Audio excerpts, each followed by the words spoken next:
Hi, I'm Brian Adam.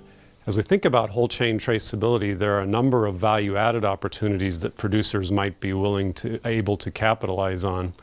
One is that consumers, at least some consumers, may be willing to pay more for food products that are traceable. They seem to like the idea of, as the USDA slogan goes, know your farmer, know your food.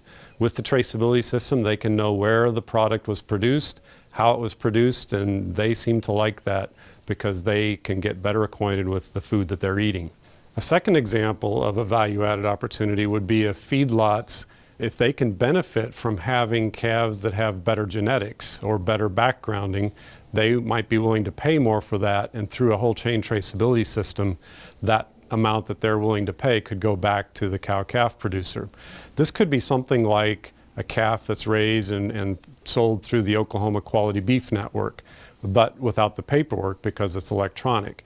The animal has better backgrounding and thus is expected to perform better in the feedlot, so feedlots could pay that premium back to the producer. A third example is that feedlots may be able to avoid vaccinations if they know for certain that the calves that are coming in have already had those vaccinations. That would save them a lot of expense that they might be willing to pay extra for. Another example is that processors may be willing to pay more for beef that has the genetics with it that makes the beef more tender. To give a little better illustration of how a whole chain traceability system can permit value-added opportunities for producers, think of a cow-calf producer who has a calf with better genetics in the sense that it will produce more tender meat at the processor level.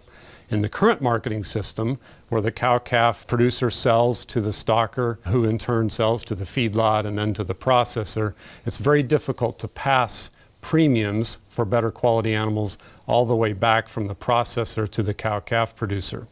But with the whole chain traceability system, the processor could identify that calf and which producer it came from so that the processor can in turn compensate the cow-calf producer for providing animals with those better genetics. And a fifth example is that a feed company or pharmaceutical company may get benefit just from having data that's in the system.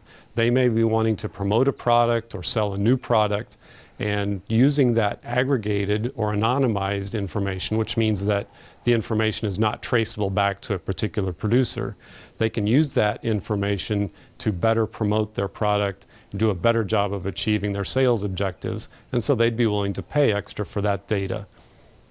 These are just some examples of different kinds of opportunities for value added that a producer might have from participating in a whole chain traceability system. The key is that the producer produces animals in a certain way that meets the criteria of other producers or processor in the supply chain, or is willing to provide information that benefits them.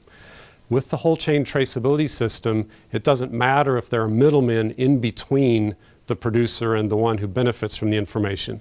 The system will allow whoever benefits from the information to compensate those who provided the information or the better quality animals.